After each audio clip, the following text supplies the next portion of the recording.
All right, here we go. Today we have 3 New York legends in the building. Yeah. Hell Rell, Yeah. J.R. Ryder, Yes, and DukeDaGod. Welcome back to VladTV. What's up, Appreciate you Vlad? for having Thank you us, for having us, Vlad. Vlad. You already know what it is. Listen, all 3 of us go back. That's Yes, facts. sir. Hell Rell, you were around during the first parts of VladTV. Your last interview with me was 2009. That's a fact. I was just looking at that. I said, oh, shit, that's crazy. 2009. Duke, I think you were around the same time when I was going out to Joel's studio to do interviews with him. Yeah. Yep. Yep. And, you know, JR, we've always seen each other, but our last interview was 2022. Yeah. Facts. All right, we have a lot to talk about, but first of all, let's talk about the new album, Double Trouble. Yes, sir. What was the reason that you guys actually put this together? Well, me and J.R. Ryder always been like going back and forth on the Diplomat projects, DukeDaGod albums, shit like that. So we said, you know, it was always in the making. We just didn't get a chance to do it. So Yeah, the fans always felt like we meshed well right. So as far as what we do and bring to the table. And you know, DukeDaGod is a genius when it comes to beats and direction and things like that. He got his own albums that are classic as well. So Facts. it just made a lot of sense. Yeah, and plus the timing was just perfect. It was perfect, And it Vlad. feels like it's a big void to fill as far as New York goes. Right, so Duke, you're actually executive producing this album. Yes, I am. You know what I mean? One of the DukeDaGod, collections. You know what I mean? DukeDaGod presents. You know. Sure. Okay. Now, in terms of features, T.I. is on the album. We ain't gonna jump the gun, but we were supposed to get in the studio with, shouts to Tip, we were supposed to get in the studio with Tip about a couple weeks ago. We had to cancel that and reschedule, but yeah, you might, you know what I mean, you might hear some dope features on there, including T.I., but shouts to T.I. Okay, so T.I. is not necessarily on the album. We just don't want to jump the gun and Yeah, just, yeah. you know what I'm saying? Cause he should have been, Okay. we were supposed to make it happen, but we had to reschedule. Okay, so is there an official release date? February Yeah, 6th. February 6th. Oh, okay, so it's like a month and a half, almost 2 months out. Right. Yes, sir. Yeah. Yeah, we just shot the first video yesterday. We just finished wrapping it up for the single. The single's called Double Trouble. Okay, so is the track list actually solidified right now or still kind of being worked Nah, out? we still working on some. Yeah, we tracks. like 60, 70%. You know, we work fast, so we got a session at night. I mean, it's really technically done if we really wanted to, but you know how last minute songs and songs that need to make sense, you know, stuff like that. All right, now Duke, you've actually discovered a lot of big producers over the years. Yeah, I definitely did. My biggest producer I discovered was A-Rap Music. You know what I mean? I discovered him at like 16 years old. You know what I mean?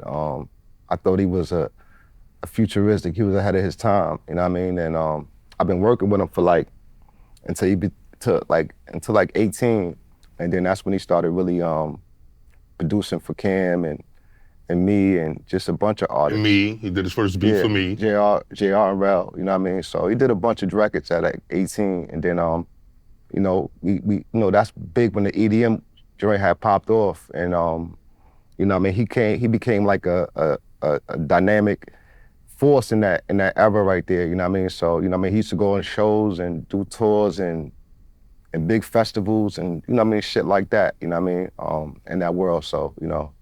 And he's still producing right now, so big records. Right, so with your connection to producers like that, like who's actually producing on this album? We got A-Rap on the album. We got a few Okay. different producers, up and coming producers. Cartoon. Yeah, cartoons. Devontae, Ron Browse. Ron Browse got a mean joint on there. We know what waiting I'm on saying? some beats from Pete Rock. Yeah, we got a few heavy hitters. Yeah, Pete Rock sounds dope with you guys. Yeah, that I can would just be- imagine yeah. that. Yep. Yeah, that'd be crazy. Yeah, and I feel for someone like that, it's almost like, you know, the Nas album with Premier. I feel like people are really, you know, hungry for that sound again. Yeah. Yeah, it just did a whole complete 360 turnaround out of nowhere, which is kind of dope for artists like me and J.R. Ryder, you know what I'm saying? Facts. Dope, man. Now, look, you can't announce the features, but will there be a Dipset reunion of some sort on this album? Because this seems like the perfect time to do it. It would be dope, you know what I mean? Now But talk to Duke, Vlad. That's Duke department. it would be dope, Right. but I think I think it's a little bit too soon for that. You know what I mean? You know, not just quite yet. You know what I mean? You know, it's a lot of wounds and things. You know, so I think they got to heal first. You know what I mean? You know, so I don't think. Yeah, but to be fair, as someone who's seen the whole ride, there's always some level of conflict somewhere. Like, two of y'all will be cool, and then the third will fall out, and then they'll get cool again, but then the first person will fall out, you know, and people get sued and so forth. Like, I just seen it happen over and over again with Dipset for some reason. Right. I know it's crazy. Being a part of this shit is a roller coaster in itself, but you know. But it happens to every group though. And throughout history, you know, that doesn't even matter who it is, you know what I mean? It's always something, you know what I mean? So, you know, it's always some turmoil in groups.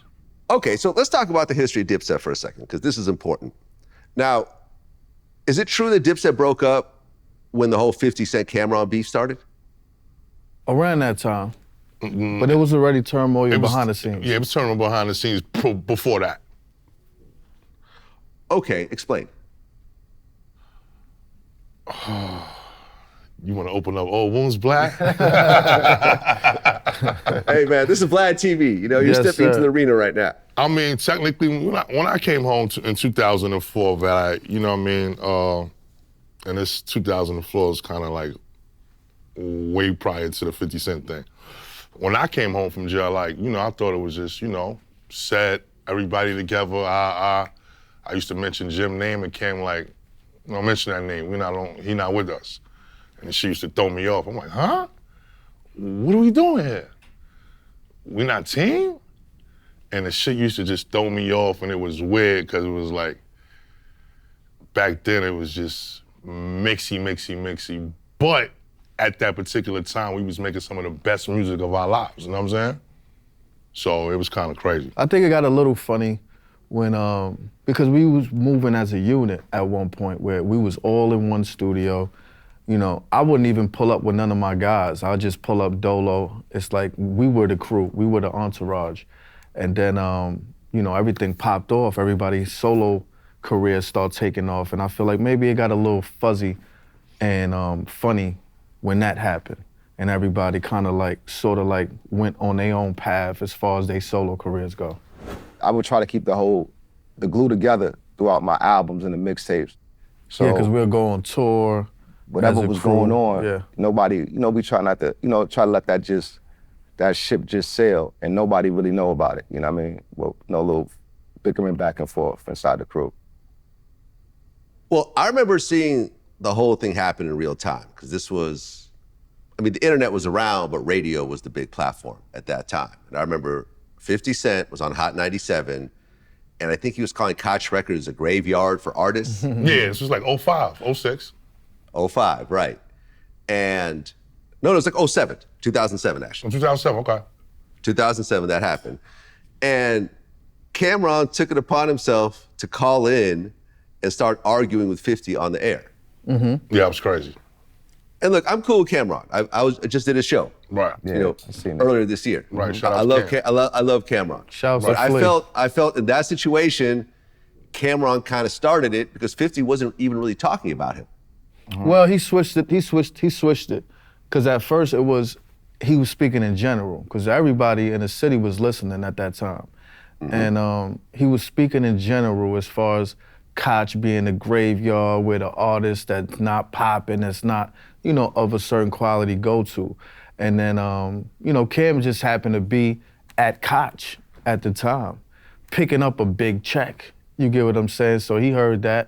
They was all listening in the office, and he just called up to stand up. But I feel like it was so much yelling back and forth, Cam couldn't really check his temperature as far as like, in the background, you could hear 50 Cent saying, I rock with Cam, let me talk to Cam.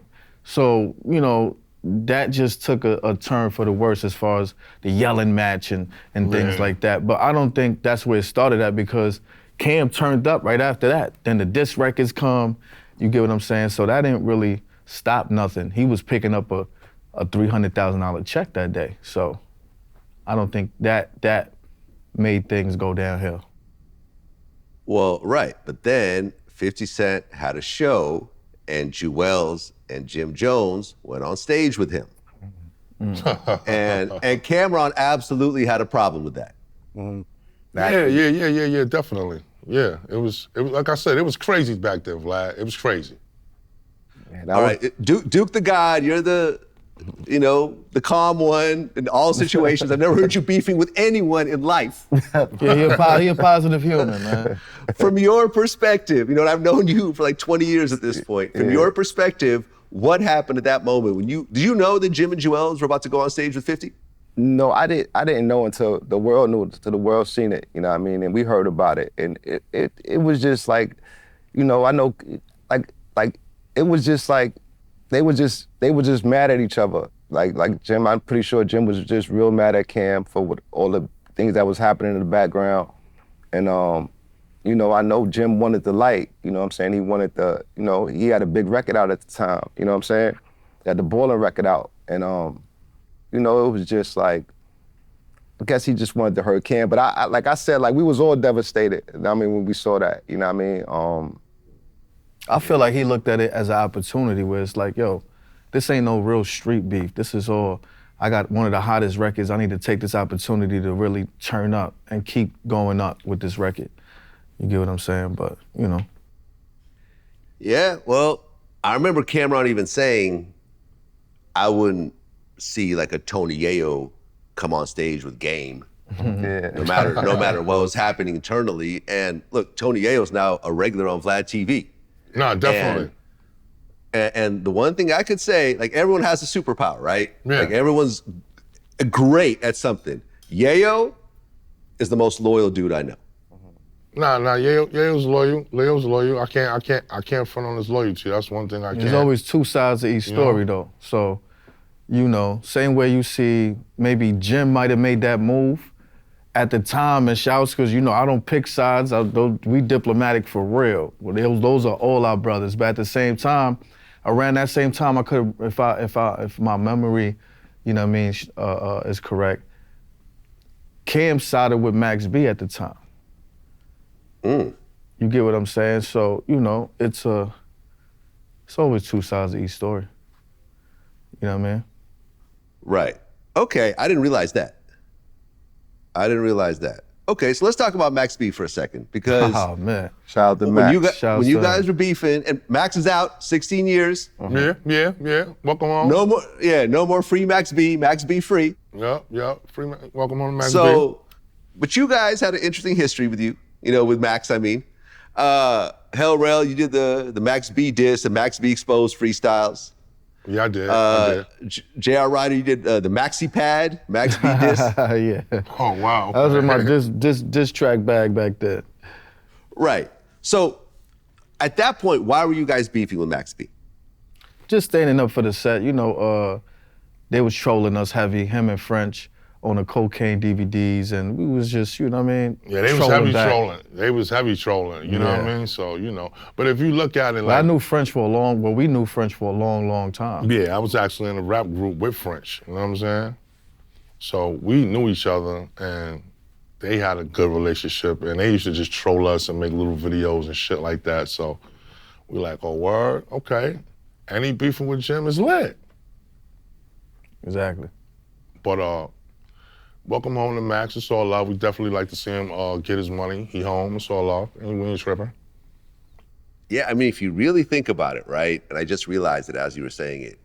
That was the first, internet video diss era, the back and forth, the meme era, whatever you want to call it these days. Yeah. Where it went from, doing shit on the radio, putting out albums, diss records, to the DVD era was before then, right. But that was very limited. Like you had to buy a DVD to actually see it. Yeah, this is before YouTube, if I'm correct, right? This is sort of as YouTube was coming in. Right, all right, got you. Right, so as you guys are doing these videos and people are actually seeing, the altercations at the shows and everything else like that, this is the first time the whole world is seeing it, not just a whole bunch of super hip hop fans that are going to the swap meets or the mom and pop stores to cop the DVDs, because you're not going to Tower Records to get DVDs. You're not. Walmart or Target to get those DVDs. These are all underground projects. Right. You got to be either New York, LA, Atlanta, Memphis or whatever. Right. But So you guys are being introduced to this whole new era of beefing on the internet.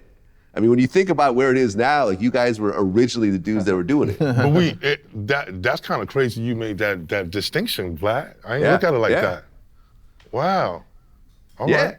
Because I was there, I was part of it, because I was interviewing both you and French during that time. Yeah, you was outside, Vlad. Classics with Rell. You was outside, Vlad. Shout out to Vlad, you know what I mean? Like these YNs, they get it fucked up. You was outside, Vlad. You was documenting this shit from the motherfucking get-go, man. You was. Just gotta give it to you. And we just didn't realize we was really the actual forefront of that shit. Like, to see like the drill rappers beefing online and going back and forth and making videos against each other, I had no idea I was at the forefront of that. Well, now that Max is out, would you guys work with him? Yeah, for sure, definitely. Yeah, if it makes sense, I'll definitely do something with Max. Hell yeah. If it makes sense, but like, you know, me and JR, we focus on what we doing. We tunnel vision.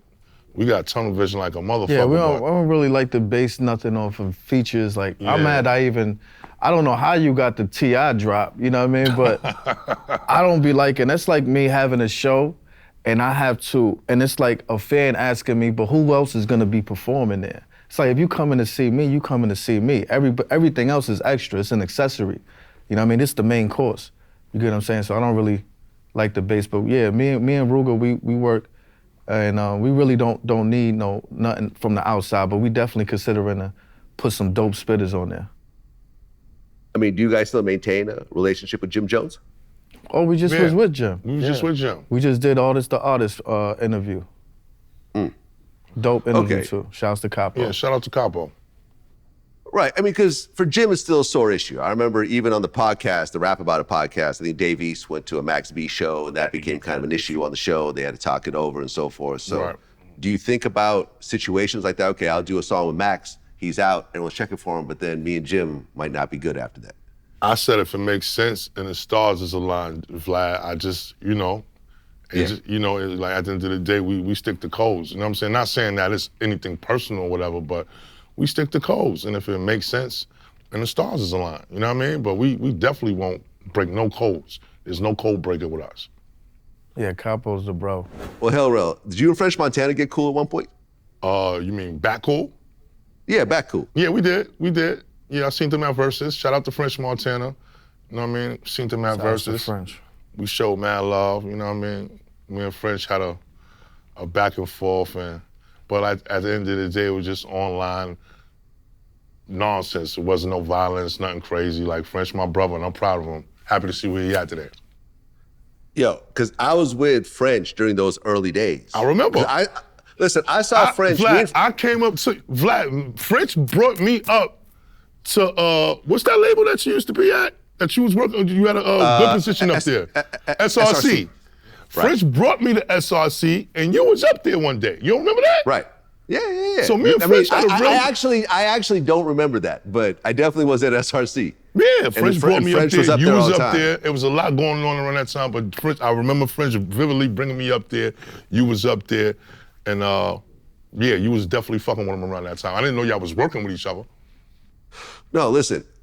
Me and French, because he had Cocaine City DVD, I had Hot in Here DVD. We used to be up at French, like at Def Jam, waiting to interview whatever artist they're pushing. We both had video cameras in our hands. And then he started rapping, and it's like, all right, you know, because you're always like, okay, this is the DVD guy rapping. That doesn't always work out, but you know, let's just see what happens. Right. And to see him go from that, and I used to do a bunch of the early interviews, 2008, 2009. I'm gonna say out of everyone I've ever met in hip hop, everyone, I have never seen anyone network to the level of a French Montana. Nah, definitely. Nah, his network game is impeccable. Impeccable. He went from hustling on the block to selling DVDs to rapping to getting everyone on his debut album, right? Yeah. He had Lil Wayne, he had everybody. Like, I think, you know, then he had Drake. Yeah. He had songs with Jay-Z. Right. And then to the biggest record, one of the biggest records ever with Unforgettable, to now he's engaged to the Princess of Dubai. I'm watching this going like, He's ill. This is just some other, like, seeing it in real time, and me and him still, he did an interview with me about a year ago. We're still in contact. I hit him, he'll hit me right back. And I'm just like, God damn, like, I wouldn't even think to do some of the shit that he's done. Nah, I think his networking skills is a talent in itself, man. That right there is like. Yeah, his grind was crazy. You know what I mean? And his grind is early grind, but like you said, Vlad, to able to get all those type of people to be on those type of projects is mind-blowing. A lot of niggas can't do that. At all. At all. Facts. Well, okay, you mentioned the Verzuz. Yep. Dipset versus D-Block. Right. You guys were not part of this. Oh, no, we actually was part of Verzuz, but not in a rap aspect. Yeah, in the rap aspect, but not in the Verzuz actual, because we, basically, I was talking to Jim, or we was talking to Jim, and they was trying to get us on the Verzuz or whatever, but it didn't work out. And they had us walk out the Fighter before the Verzuz for Triller, because it was a Triller event. Yeah, we did a deal with Triller, like we had a separate we deal got with a Triller bag to walk the for fight it. out. We sat Separate ringside, bag. yeah. You know what I'm saying? So. I mean, that's cool, but was it kind of disappointing not being on that stage? I mean, of course. I mean, when I watch it sometimes, yeah, you know what I mean? Yeah, sometimes. But, I move with the stars, Vlad. If it wasn't meant for me to be there, it wasn't meant for me to be there. I mean, look, most people say the D-Block won that. Would you agree? Just to be honest. Yeah, to be honest, yeah, they won. They had to win a hand that night. They won. They had to win a hand that night. You gotta keep it real with yourself at that point. They won that night. Shout out to Kiss, Styles, Luge, Technician. They had a hell of a night that night. Can't front. Duke, what do you think, because everyone had hit records. Yeah. In fact, I mean, you might be able to say that there's a good argument for Dipset having bigger records than D-Block. Yeah, overall. we did. I think we just came in too relaxed and too overzealous and overconfident, because that's what I think just happened. Like the Locks, they really like each other, like, you know what I'm saying? Like, and they really, like, they got like some camaraderie go a long way, Vlad. You know what I mean? And they always doing a bunch of shows and tours together, so they was extra oiled up, ready. You know what I'm saying? Super pause. For the battle, pause. You know what I mean? And I think that we all scattered and we didn't like rehearse enough. You know what I mean? And I think they really won. They had a dope DJ. Their DJ was phenomenal. You know what I'm saying? That's like the motor like of the group, of any group, any rap group. You got a dope DJ. You know what I'm saying? In hip hop. So I think Cam did a lot of records that, you know what I mean? He didn't do a lot of records that he could have. So I think that was their big advantage, you know what I mean? And, they just had the records to play the right records, you know what I mean? It definitely showed me track listing is important. Track listing is important. I mean, you could have some smokers, but if you're not lined up correctly, it could, if you're trying to battle, it could definitely affect it. Do you think that things would have been a little different if you guys were on stage? I mean, the fans say that. Jadakiss, I seen Kiss the next day after the Verzuz, and he definitely was like, yo, come on, Daddy, you supposed to be there. But nah, that was epic for hip hop. It doesn't matter who won. To me, who won or not, it just was dope to see. Well, we had the Cash Money versus No Limit. That was dope. Who do you think won that?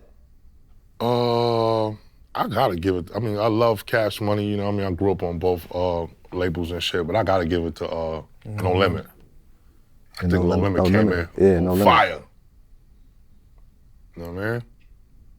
Yeah, but once again, Cash Money was missing its biggest artist. Yeah. Three of the biggest artists, right? Well, yeah. I mean, listen, you could put Drake and Nicki in that conversation too, but that's more Young Money, Cash Money. I mean, that could be interchangeable. But if Lil Wayne was there, different ball game, doing all his biggest records, humongous. Humongous. Well, it would have been a landslide to me. Landslide? I think so. Wayne. I can't say landslide, man. P and them put on, man. They put Snoop. Master P, with Snoop. Yeah, but we're talking about somebody somebody that went platinum in a week. Like, this is a whole different type of beast. Well, the reason I mention it is because JR, your first single had Lil Wayne on it. Yes, sir. Shouts to Weezy. And this was, look, now everyone knows, Lil Wayne is a big superstar, but there was a time where Lil Wayne was kind of finding his footing. And I think that's where you guys came in. Yeah, the Dipset wave. You know what I mean? I caught him right before he went on that 100 freestyle, when he was just freestyling over every beat. And when he sent me the verse and I heard it, I'm like, damn, he switched his flow. Cause I honestly, like, he wasn't the rapper he turned into to me. He had, I think he had the Fireman record, he had a few records.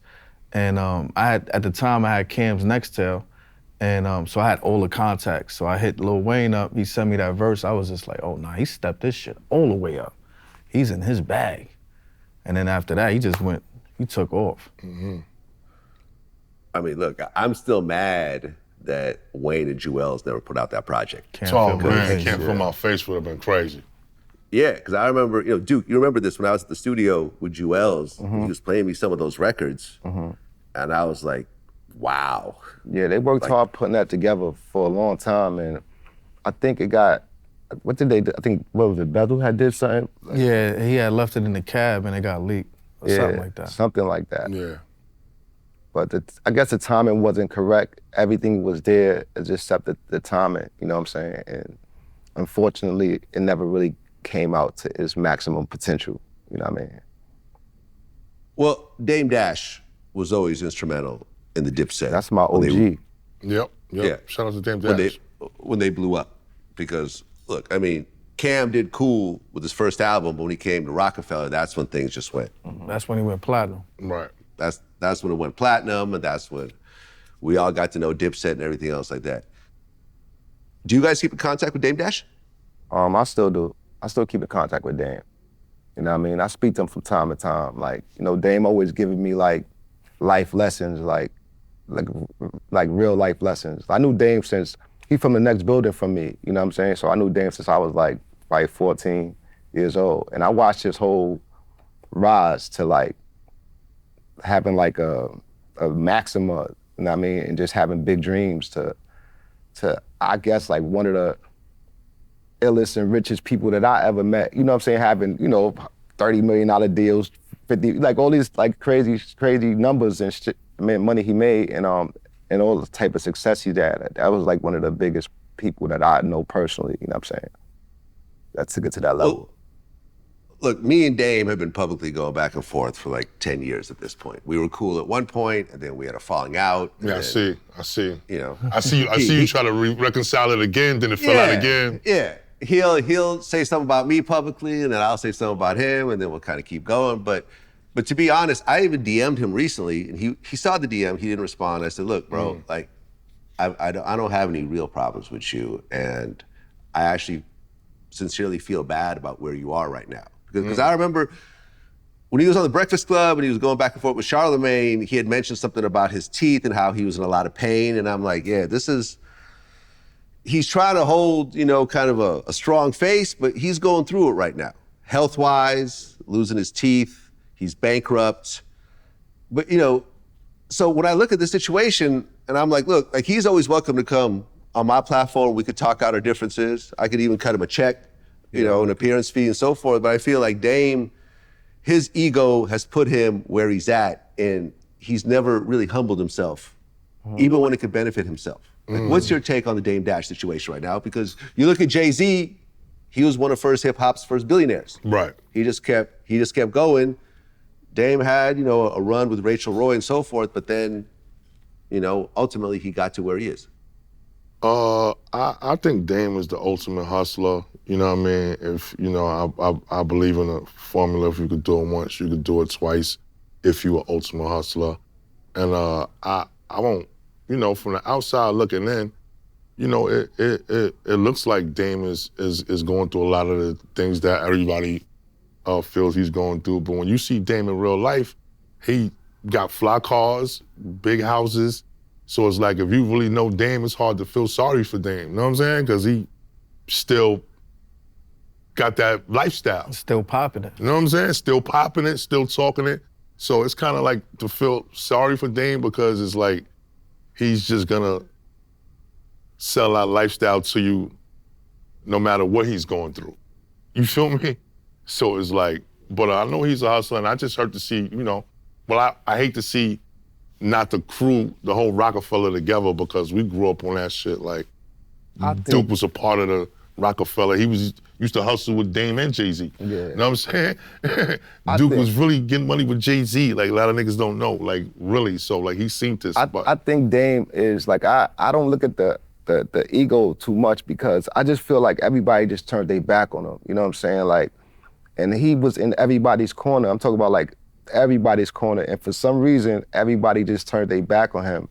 And it worked, but like the way he is worked for him for so many years back in the days. Like, he would support everybody, like, you know, argue for everybody and support everybody, you know what I mean? Like, you know, and it's like they just flipped the script on him, you know what I mean? And like, I guess his beef with Lior and everything, and you know what I'm saying? Like, they could just you know what I'm saying, pull up the binoculars on him and just find all his faults, but they never look at his greatness, you know what I'm saying? And I just feel like, I ain't gonna say the time has passed for that, but everybody's so sensitive now. This is a sensitive era, you know what I'm saying? Where they just wanna just pick you apart and, you know what I'm saying, oh, he's this, he's that. And I just feel like he just don't have the support, you know what I mean? And I mean, that's my thing. You know, I wouldn't change nothing really about him because that same attitude he had, helping everybody get to where they at, you know what I'm saying? Like, you know, imagine if he was a weaker man. He's a strong man and masculine, you know what I'm saying? To me, so I just think the climate doesn't call for that now. They just want, you know, that's my theory, you know what I'm saying? You want that feminine shit? Yeah, they just, everything is so sensitive now, you know what I mean? So. But that's dope you reached out to him, Vlad, because I know you could get on your fuck you shit, I know. Yeah. You know what I mean? That was dope you extended the olive branch, though. And that would be dope with you because, like, you know, Dame, you look at his numbers or his interviews on Breakfast Club, they be bigger than the artist interviews. Like, you have millions and millions of views, and I'm like, it's bigger than the artist. Like, he got something to talk about, so that would be a dope joint with you and Dame, you know what I'm saying? Look, when it comes to me, and I remember when I watched the Vince McMahon documentary, that's when it really clicked. Vince McMahon was such a pure businessman that people would leave his company, diss him, sue him, win in court, and then he'd bring him back on, pay him, use that as a storyline, and keep growing as a business, and everyone wins. Right. And everyone wins. And once I saw that, I started to realize, I think I'm taking some of my little beefs, little petty beefs a little too personally. So when it comes to like a Dame Dash, all right, so we said some shit about each other, who cares? So what? Right. No one got physically hurt, no one lost money, who cares? Right. So if there's a play to be made on VladTV or something with him or whatever, let's just do it. But I think that some people don't let go of beefs like that. And I think it's because of ego. And you know, I think also with Dame, and I've dealt with him, he's not always the coolest person when you hang out with him. No, you're right. This is facts. Right? And once you get to a certain financial level, you work with people you like to work with. Right. It's true. Right? It's true. And with Dame, you could pull that when you got Jay-Z in your corner. Right. People will tolerate whatever, because ultimately Jay-Z comes with that package. Right? You know, Dame was great at attaching himself to great people. Jay-Z, Kanye, Cameron, Rachel Roy, it goes on and on. Right. But at the point that you don't have that attachment, you can't keep being harsh with people around that, because people will be like, nah, I'm cool. Like the Lior Cohens of the world. Like, I know Lior. Right. We talk. He's been on my show. Right. Yeah. He's a cool person to have in your corner. Right. He's actually the most powerful man in music right now. Absolutely. That's a fact. Doesn't he run Apple Music? He is the head of Apple Music, YouTube Global Music. Yeah, YouTube. The biggest streaming platform on earth. Bigger than Netflix, bigger than Amazon, bigger than Spotify, Apple Music combined. Wow. Why would you want to have beef with a guy like that? That's crazy. Makes perfect. In the grand scheme of things, wouldn't you want to be cool? I'd want to be cool with someone like that. Nah, I definitely would. If I'm hustling on this block, YouTube, I guess he always looked at Leo probably like, you took Jay-Z away from me, you know what I'm saying? So that's probably like a wound that we probably can't even see or fathom to feel that, pause, you know? So that, you know, I'm just saying, and then he knew Leo from a different light, you know what I'm saying? So, you know, I'm just saying, I'm just thinking like, you know, outside the box, you know what I mean? But I get what you're saying. You make totally good sense. Like, why? Like, you gotta at least play the Art of War or something, like, or 48 Laws or something, like figure something out, you know what I mean? So, you know, but you're right. A little bit of ego. I mean, because when you deal with people who are at a certain level, they don't have to make it cool with you. They don't have a benefit. You have more of a benefit to be cool with them than they do with you. And I think about that with all my relationships, because you guys know, at the age we all are right now, right. It's really all about relationships. All of our money comes from relationships. Right, facts, Vlad. Right. Yep, right? It does. When you reach a certain age, and yeah, you're right. All the moves you make, all the people you work with, the fans that have been rocking with you, it's all relationship based. Right. You know, and that's the thing that Dame said that really kind of bothered me. He said, no, it's not about relationship. It's about who got the best product on the block. And I'm like, nah, I don't know about that one. and you know, that's a very Dame thing to say. I mean, Dame come from a selling brick world, so you know, I guess if you got the best coke, you don't give a fuck what they say. You know what I mean? We ain't selling bricks though. Right, but shout out to Dame, man. I'm really kind of sad about when I saw his teeth fall out, I'm like, oh, he's actually going through real health issues. And, you know, when I see the bankruptcy stuff and, you know, unfortunately Dame is in a position where the amount of money that he owes, he'll never be able to pay it back in his lifetime. It's just too much money. Damn. Right? It just is. So he's gonna basically have to keep going with this whole bankruptcy situation. And Dame's always been a hero to me. I saw him, I saw what he put together, it's dope. Right. I admired him. I tried to get some things going with him. He did an interview with me. I did an interview on his platform. He asked me to be the president of his company at one point, and I'm like, wow, cool. Yeah, and then we got into an argument over the phone, and then that ballooned into where we are now. And it's just, to me, it's dumb. Like, honestly, he's welcome. He's welcome to come back whenever he wants. I hope y'all can fix that, though. I hope y'all can fix that. Yeah. You know what I mean? Yeah, man. Yeah, it's all good, man. Dame, you're welcome on my platform anytime you want. Shouts to Dame. Anytime you want. The 50 Cent Diddy doc. I watched it. I thought it was a very good, very well put together documentary. I ain't see it. Yeah? Did you guys watch it? I seen it. No, not yet. Yeah, I seen it some of it. I try to run from it. I didn't want to see it, but it was just trending everywhere. I had to see it. I mean, have you guys dealt with Diddy at all over the years? Nah. I never worked with Diddy a day in my life. You know what I'm saying? I mean, listen, I've been at Diddy parties. I've interviewed Diddy before. Right.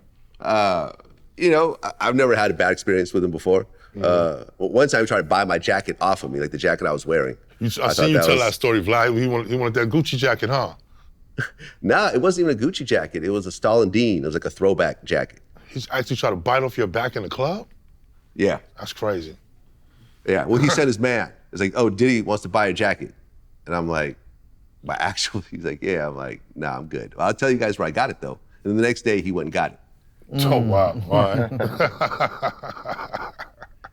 Sheesh. Well, I've done a lot of interviews around the Diddy situation. I've interviewed, Roger Bonds, his ex-security, a bunch of the male escorts, and just other people that have dealt with him. But I recently announced that this new interview that's going to come out, Diddy's going to hate me forever after this interview. Oh, man, Vlad. Sheesh. Come on, Vlad. It's about to get spooky, Vlad. Well, people think it's a certain somebody. They're guessing that, oh, it's Diddy's mom. Oh, it's this guy, it's that guy. Nah, it's not anyone even really knows who he is. Oh. But what's said in this interview is going to make you look at it and say, oh, now I know why Diddy is why he is. Why he's at where he's at? Why he's always been the way he is. Why he's so over the top. Why there's all this overcompensation and, constant need for attention and so forth. It will all make sense after this interview comes out. Wow, you got me fucked up right now. I'm trying to see who that is. Damn. Damn. Yeah, and it's backed up by videos that I've seen and everything else like that. It's about to be crazy. Like, cause that tweet has gone super viral. Like, it's at like 2 million views right now. Yeah, it's crazy. Yeah, it's retarded. It's retarded. Yeah. Damn. Yeah.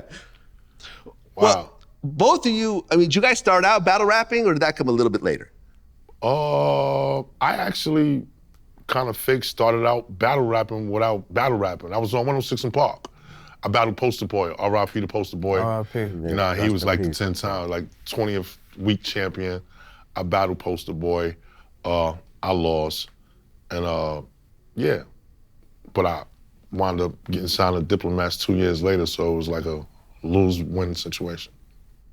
Right, Poster Boy just passed away. Yeah, R.I.P. the Poster Boy, yup. R.I.P.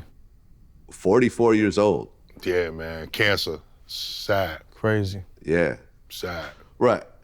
Now, JR, I saw a video of you battle rapping at like 16. Yeah. I mean, I've been rapping since 9, but I started out battling. As soon as I got out of DFY, I started battling. 16, sheesh. Yeah, everybody, like whoever was nice, you know, and I started getting my name up in the hood and just going to different boroughs, battling whoever was nice. And I was running around with Fred the Godson, matter of fact. Rest in peace, Fred the Godson. R.I.P. Fred the God. So we were battling different people. I remember we went to, I went to battle Jay Mills for the second time. That day he battled Charlie Clips. Yep. So yeah, I definitely had my start in the street, cause that, to me, that was the steps to get into, it's like you couldn't just put out an album or a mixtape. It's like, who you? At least the people in your neighborhood is gonna have questions like, who are you? You get what I'm saying? So I wanted to get my name up in the hood and then, you know, take that next step as an artist. Yeah, I mean, that was part of the Smack DVD era. Yeah, definitely. Yeah. Shout out to Smack. Yeah, shout out to Smack. That was definitely. Yeah, I remember when he was doing part 1, the first DVD.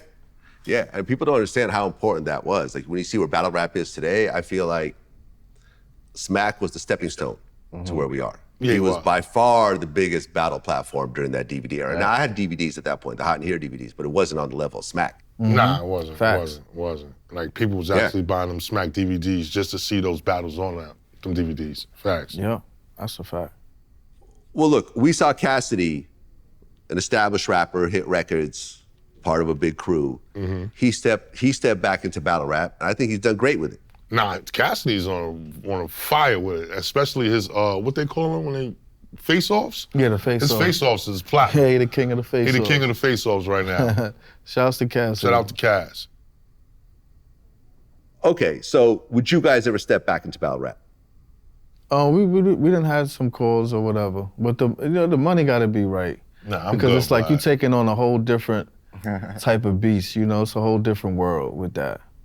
You get what I'm saying? But yeah, if the money right, I'm there. I'm there. I'm good, Vlad. That energy too crazy. The way they be standing, I can't do it, Vlad. I can't do it. I'm gonna fuck the battle. I'm gonna fuck the event up. The event gonna get fucked up. That's too bad, man. I'd love to see you guys back in it. I mean, the money ain't there, even for the battle rappers that are like elite. You know what I'm saying? I think we should be getting like at least 3-4 good battles a year. We only getting 1, right? As far as big battles, As far as big battles, so. Yeah, the bag is kind of light in that world. They when Smack was I think aligned with Caffeine, they had the big bags and people were getting the checks cut. But now it's like, it's different. Yeah, I mean, look, I was in battle rap in terms of covering it. We did, me and Matt Hoffa did our own battle at one point, and it looked like it was about to blow up, but I feel like with battle rap, it's always been so grimy that it could only go to a certain level. It can't go on Netflix and Paramount and so forth because people are talking about killing each other and gun references and so forth, getting each other's faces. Right. To me, it's dope, but I feel like remember Eminem had a battle at one point? Yeah, I remember that. Yeah. It seemed like it was on the cusp, but then it never got beyond it. Yeah, and I thought that was the beginning of something huge. Yeah, I thought it was about to go crazy after that. Just leveled out. It's just leveled out. So, I don't know, man. I would love to see y'all back in it because that'd be dope. How you guys started. I mean, I think it'd be dope if they start a battle league for rappers that's already signed. Like, you know what I mean? Yeah, that'll be dope too. I would love to battle one of these guys that think they can rap. Yeah, that'd be dope. And they start a platform like that, that'd be dope. Yeah, I remember I interviewed this Russian rapper, Oxymoron, and I asked him what the difference is between rap in Russia and America, and he said, well, the difference is that all the top rappers in Russia, they all battle each other. Oh, wow. So, Is that the rapper that battled Disaster? I believe so. I think they did like 5 million, 7 million views, some outrageous numbers. Did he battle Disaster? Hold on a second. Yeah, he did. You're right. He had King of the Dot. You're right. Yeah. All right. They're big numbers, I remember. I think the first week or something, 1 million or something like that. Yeah, I mean, look, think about how big the Drake and Kendrick battle was. Imagine if that was actually live. Oh, man. Damn. That'd be crazy. Sheesh. That'd be insane. That would have been crazy. But who gets all that money, though? I mean, they could split it. Sheesh. They could split it. But it is true. That would be entertaining to see the top rappers go at it. It's just the only thing is, in the state of rap we in, it's not, everybody's not rapping. You get what I'm saying? Drake and Kendrick, yeah, because they fighting for that top, the big three. You get what I'm saying? But it's not a lot of Drakes and Kendricks. It's not a lot of niggas that's rapping. Yeah, look, I wouldn't want to see Cardi, Playboy Cardi battling Destroy Lil Wayne. No. Lil Yachty versus Uzi Vert. Like, I don't want to see that. That wouldn't make any damn sense, right? Right. No. But hip hop, I mean, you can say what you want to say, but hip hop, there's always been a lyrical lane. Right. Yes. Sometimes it's louder and sometimes a little softer, but you can't say Kendrick's not lyrical. You can't say Drake's not lyrical. You can't say J. Cole's not lyrical. Yeah. Nah, 100% facts. So, but all of them are beasts. All of them are really serious. Now, Drake sings sometimes, but he's got lyrical songs. Yeah. As well. So What side what were you on? What's for that battle? What side was you on for that battle?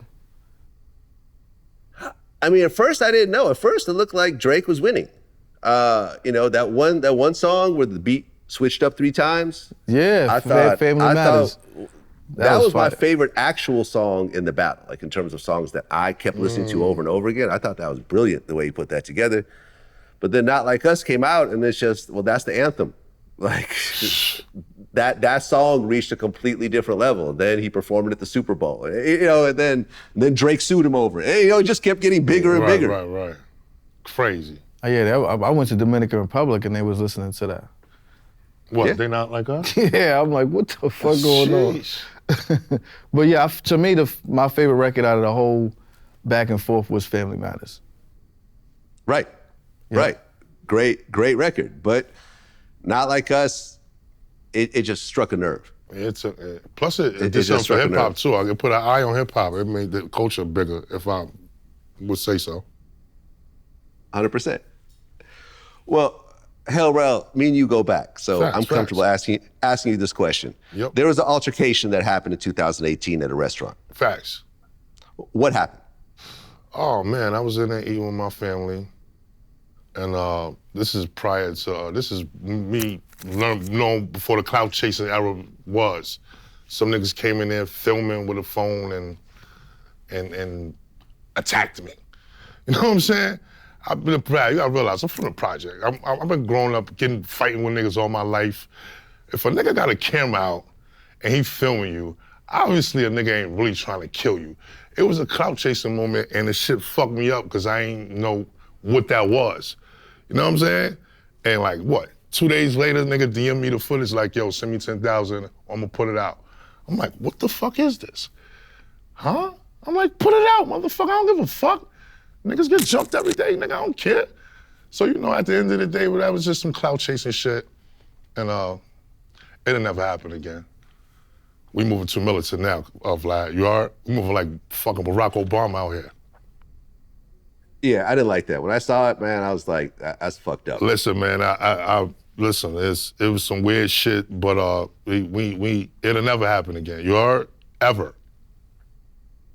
Well, there's all these stories that came out, like they're saying that you owe to do the verse or something or whatever. Nobody, nothing. And no disrespect to Long Island, I was in Long Island. You know what I'm saying? And not saying Long Island niggas ain't tough or those shit don't go on Long Island. I wouldn't expect nothing for me to happen in Long Island. And you know, niggas like us don't go to Long Island. So a nigga seen me filming, had an opportunity to catch a viral moment. That shit went in and out, I'm still here. So I had to learn that shit like, oh, okay, this is what niggas would do just to like get popular. Vlad, like you gotta realize, I'm from pre-social media era. I ain't know niggas was doing shit like that. So now that I'm aware of shit like that, everything is suspect. Like, you gotta announce you a fan or a foe on a spot or you getting fired on. You know what I'm saying? I didn't come from that era where a nigga ran up to you with a phone trying to film you and do weird shit. So at the end of the day, it was a minor mistake that got corrected, but nah, no weird shit like that. So you have no idea who the guy was? Nah, no these niggas, no these weird niggas. Nah, not at all, Vlad. That's horrible, man. That's even worse. I thought there was some sort of connection. Man, not at all. In this era, you know, people using them cameras to go viral. I mean, you see what niggas be doing now. Now it's popular. Nigga woke up, hey, and it's Tank Davis, knowing it ain't Tank Davis. You don't see that guy that do shit like that a lot? It's popular now. It became a form of payment. You feel what I'm saying? Doing shit like that has became a profession. What's this called, a content creator? Even the First Amendment auditors, they pull out cameras just to piss people off and go viral. You get what I'm saying? So, you know, we're in an era of trolling and people trying to clout chasing, you know, shit happens. Yeah, I remember there was a video that came out recently. This dude took a picture with Busta Rhymes and said like, Thank you, Tracy Morgan. Shit like that. Tracy and then Morgan. Busta, I know Busta's sensitive like that. Busta like got upset. Yeah. But one thing is, when you from a certain era, you're not used to shit like that. Then once the Busta realized niggas was playing with him, and there was another dude like, yo, stay cool, black man. He said, I ain't with all that black man shit. He just got mad at everything he was saying, you know what I'm saying? You feel me? Yeah, nah, he was pissed. He was pissed the fuck off. Was... So, you know, like, you know, a lot of niggas ain't with that weird shit, Vlad, you know what I mean? But this the type of shit you gotta deal with when you outside. Well, last question before I let you guys go. This weekend, Jake Paul versus Anthony Joshua. Now, according to betonline.ag, the odds are Jake Paul plus 578, Anthony Joshua minus 1,040, which means that you'd have to bet $1,000 to make $100 on Anthony Joshua. I think Anthony, shouts to Anthony Joshua too, because he's been coming out to our song. Yeah, like his last four fights, came out to our record and shit like that. Shout out to Anthony Joshua. Okay, all right. I think he's gonna win, but from a gambling aspect, I'm throwing some money on Jake Paul because it's plus 5 what? Yeah, plus 5. Yeah, I gotta bet on Jake. I was betting against Mayweather. Huh? Plus 578. Yeah, damn, plus 578? I gotta drop the bag on Jake. Got to. Just in case, it might be rigged. You never know.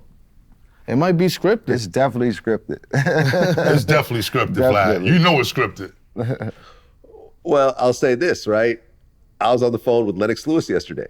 Dope, all right. Right? And he said he doesn't think that this one's scripted. He said that this is actually gonna happen. Lennox actually said this. Yeah, but he did say that Jake Paul versus Mike Tyson was scripted. I believe that. I believe that. Okay. So what would you think? Why would this make any difference? Why would this be different? I think that people were coming into Mike Tyson versus Jake Paul with, look, Tyson is an older man. He's stumbling into the ring, got his ass out in the locker room. Yeah, I forgot he had the thong on almost. Mike had the thong on. I mean, everybody that was rooting for him just turned away like, I ain't see that, I ain't see that. Yeah. When I saw him coming in, I said, this is not gonna go well for Mike. And I've interviewed Mike before, I've been around him. But when I saw, what happened in that ring, I think it was kind of expected.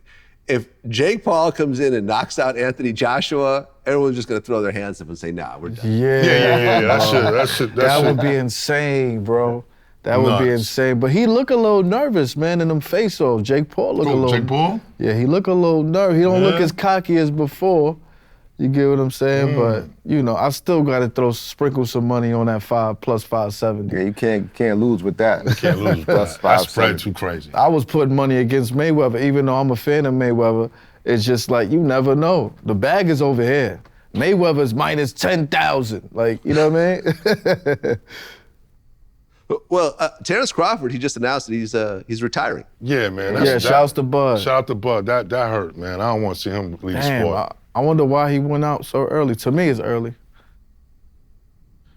I don't know, man, because there is supposed to be a potential rematch, right? According to BetOnline.ag, Terrence Crawford is minus 260. Canelo was plus 200, because last time it was reversed.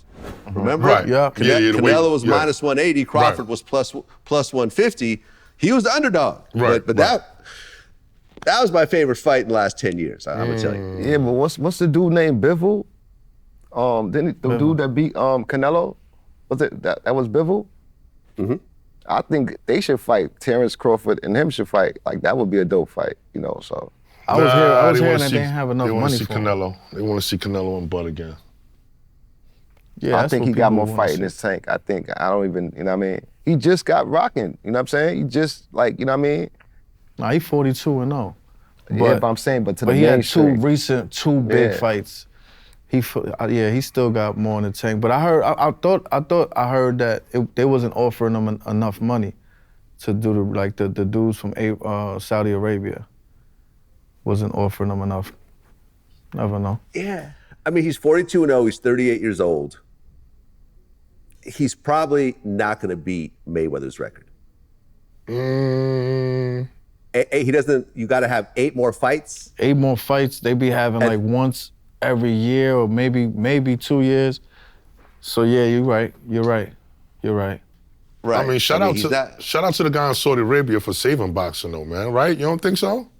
Yeah. He's been putting on some hell of events, man. Well, it's not just boxing. I mean, they're taking over golf. Oh, A lot of the big golf tournaments are over there. Yeah, Tiger Woods and all of them were playing over there. No, it's a big deal. They got the bag. Man, they got the bag for real. Yeah. You know, like boy Ron Brow's got the Arab money. Shouts to Browsy. Yep. Yeah.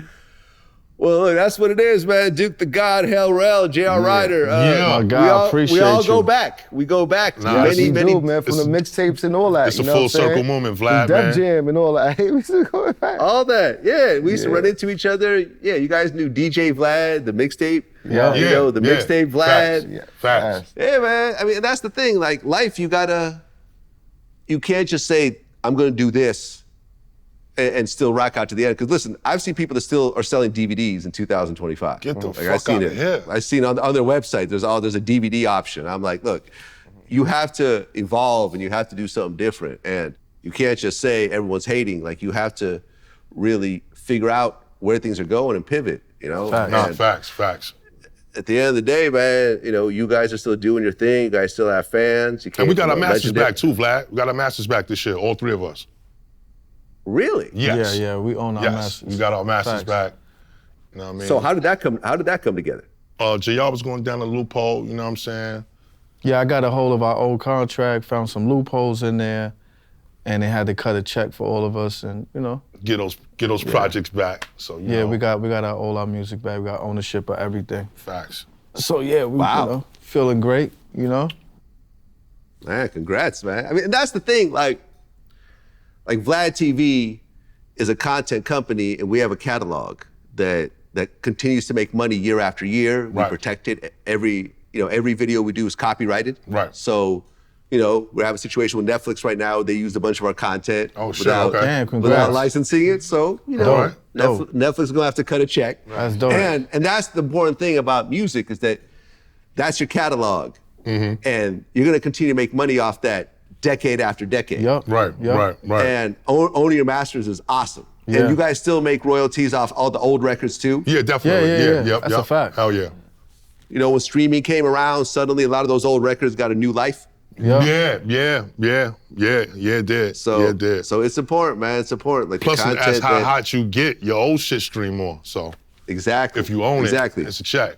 Right. When you drop a new project, everyone suddenly goes back to the old projects again. Right. So it's just important for artists that are watching this that what you're creating is important and you have to treat it as so. Absolutely. Absolutely. So that's what it is, man. Always a pleasure. Can't wait to hear the new album. Thank Vlad, you, Vlad. I appreciate Definitely, you, man. You already know, man. My Love, God. man. Always love from day one. That's what it is. You know that Until next shit. time. Yes, sir, Peace. bro. All right, Peace. peace.